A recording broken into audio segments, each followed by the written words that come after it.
Hey there, Chris Hill here, and today I have a fun one. A question I get asked all the time, and I know a lot of you guys are struggling with it right now, and it's how do I get my team to buy into the mission? How do I get them on board with what we're trying to do? Onto the bus, right? You're trying to get everybody on the bus, and there's certain individuals that are pulling people right off. F this guy. Screw Chris. Who the hell is he? Maybe you're the new guy in charge, like you got promoted from within, or maybe you're taking over a new staff. Or maybe you just look at your staff and you're like, do I just need to fire everybody and start over from scratch? Because things used to go great, but nobody seems to be excited to come here anymore and focused and wanting to do good work. What's going on, right? We've all been there before in some capacity. Maybe it's not even in a work situation. Maybe it was when we were in third grade and we had a new principal come into our school. And the old principal was so sweet and nice, and she didn't ever discipline anyone. And the new principal's there, and we've heard that she's going to lay it down. We get scared, right? But our employees might get scared. They might get mad or angry. Why did Chris get promoted over me? He can't even cook that well.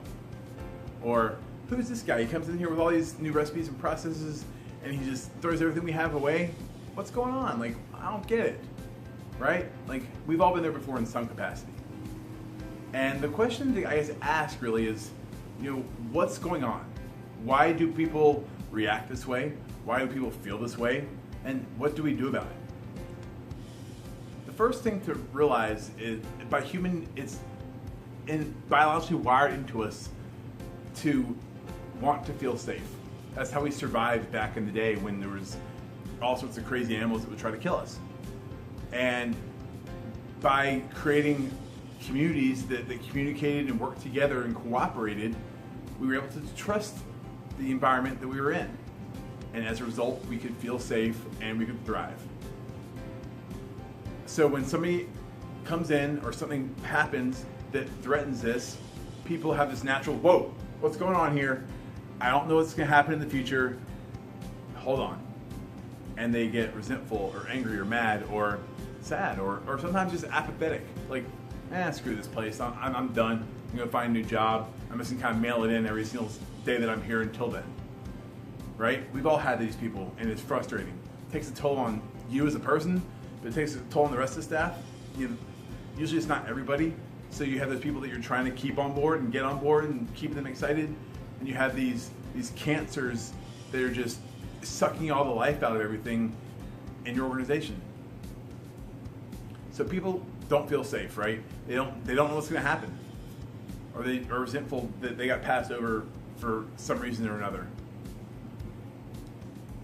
So to get people to feel safe, you need to be able to develop trust.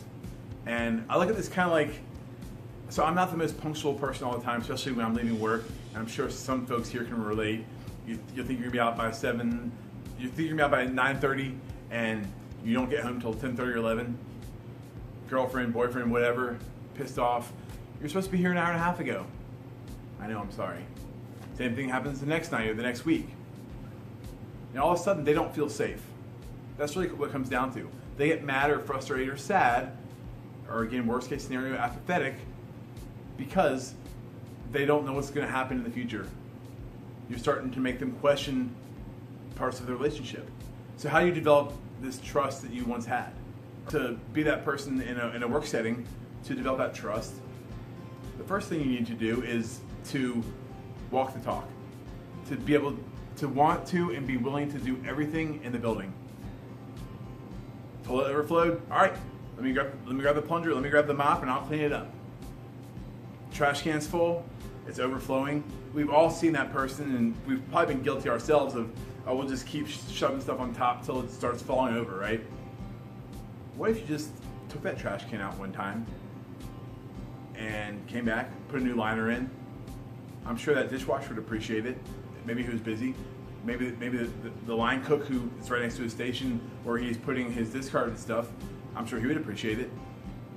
And then these employees say, wow, like, okay, Chris isn't some holier than thou, like, standing on his pedestal handing stuff down to us, but he's part of the team.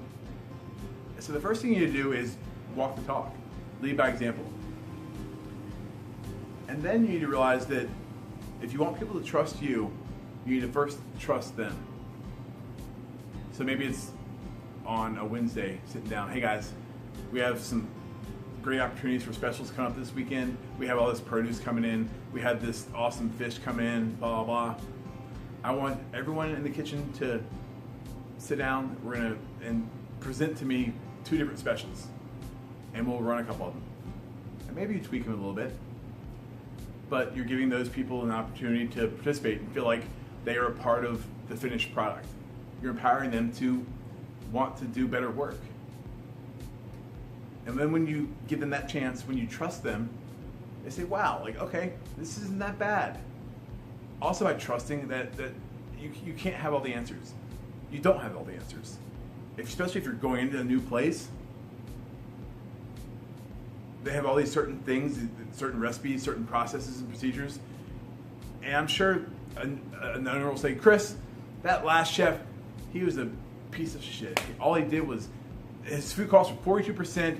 All the cooks every night were leaving with a big ass bag full of food. Couldn't trust him for anything. Make it happen, you know? Okay, that was him. But what do they have in place here that we can use?